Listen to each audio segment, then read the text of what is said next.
Hello everybody, welcome back to the last session of this tutorial. The last time we created the port which we have in the scene and then the platform on which it is sitting. And we will do a quick recap before we dive into lighting and rendering for today, which is the last section of it. So we are going to look out of the camera. So a quick recap, we used a sphere which we extruded the top and then the base. Then we used a bend deformer to create the handle. Then we brought in a cube to form this platform here, and then a plane for the background, another plane for the front, but then we made the plane a child of an atom ray to form this scene. Now we textured it with the Grayscale Gorilla plugin, and we are going to use the same thing to do the lighting today. And so we'll go and then click on the Grayscale Gorilla plugin. It's actually a standalone, but then there is a connector to it to C4D where it can work. So when you download your stuff, it goes straight inside C4D. I'm actually on the free version. They have a free version of it. So we are going to pick a light setup inside this one and then use it for our scene. The scene had just one lighting plus an AGRI environment. This is the light setup I use. It is the Gobo's light setup I use. And so you download, you have this button highlighted in green. So now you click on it and then it can be sent into your scenes. So I'm going to click on it and it will be sent into my scene. So C4D is saying that the standard renderer is currently not supported by Studio. So we have to now do render settings. We'll go to the camera icon at the top here, click on it, and then the render settings will be open to us. We are using Octane for this rendering, so I'm going to change my render to Octane renderer, and I'm going to check global illumination and then ambient inclusion. It's not here, so if you want to find it, it's on effects here. You click on it and you are going to find the, okay, I've already checked it, so they are going to appear here, but then if it is not there, you have to click effect and then you see the global illumination and ambient inclusion. After checking the render settings to Octane, the next thing to check is probably your resolution, which 300 right now is okay for me. So I'm going to leave it as that. Then go back to the plugin, send it, and now it has been sent because I changed the renderer to Octane.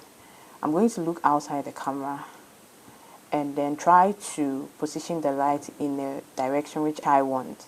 But then at the moment nothing seems to be happening, so we are going to activate the render preview for Octane.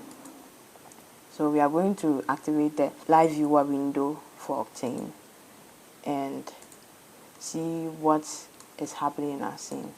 I'm going to dock it so that we see it side by side what is actually happening. Go back and look inside the camera and then hit on render to see.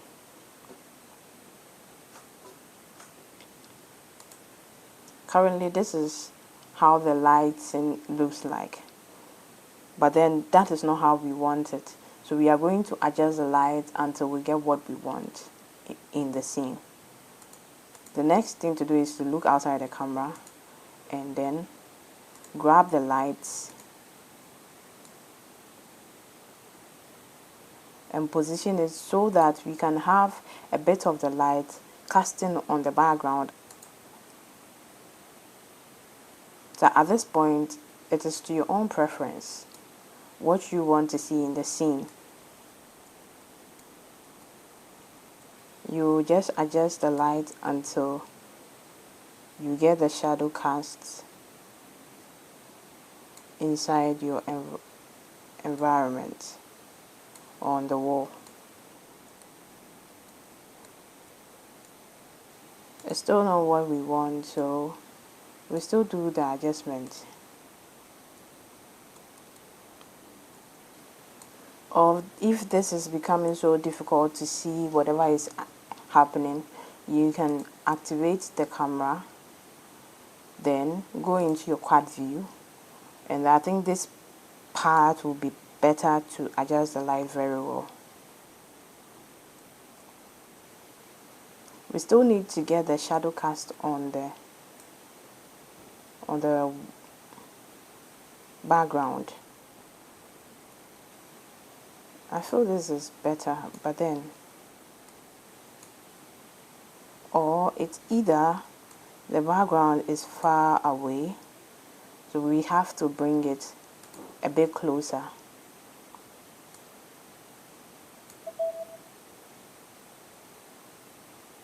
So we still have to adjust the light, and this time around see if we can get there.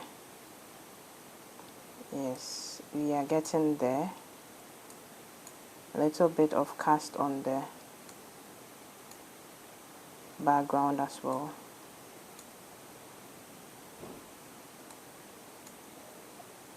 You will have to adjust it till it looks better.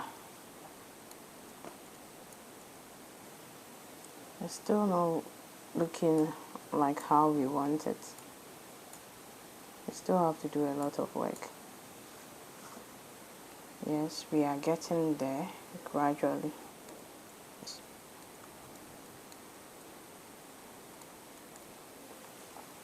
At this point, I feel like this is okay. Yeah. The next thing I'm going to do is bring in an HDRI environment. So we go to object on the top of the renderer and bring in HDRI environment. Now this is what we get when we bring in the HDRI environment, because the HDRI we see here is a dark one, and so we have to fill it with an HDRI. I've already downloaded an HDRI image where we can use. You can get some from polygonhaven.com to download. So the HDRI I downloaded, we are going to put it inside this space. So it's either you go to the folder here, the small folder here to click to take you to your file explorer, or you go and drag and drop the HDRI into the space provided. So I'll drop it and then I'll say yes to it. Now this is what we have. The HDRI is very bright, so we have to lower the power of it to get as close to what we want. And then we can also rotate the HDRI depending on what we want.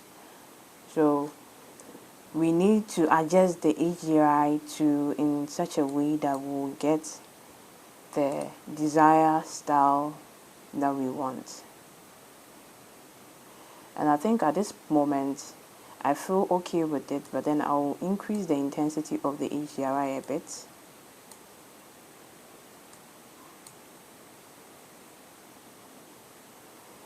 And try to move this a little bit. Now I'll start the rendering again to see what I have. I'm pretty okay with the result I'm getting currently. Yeah, I'm pretty okay. The next thing to probably do is to work on the render settings from the Octane side, Octane renderer.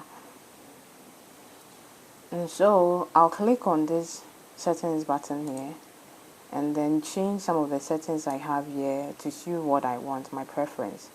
So I'll click on max samples, change this one to 1000, and then change the max overlap volumes to 5. Usually you have to do what actually works for you. and then go to camera imager. Denoising is already checked. Usually you want to check denoising, and probably if I don't want to do any touch-ups in Photoshop, I can straight off add a lot to it. You can upload from anywhere you have some on your machine, or there is an inbuilt one for the Octane, so you will select on any one that works for you. Currently it's on this option right here, so I'll just go through it. If not, I'll have to come back to that option. And so I'll go with this option. Wait for it to finish rendering. In the end, this is what we have as the final product. And like I said, you can make touch-ups to this work in Photoshop or any editing software that you have for it to come out well or stand out well.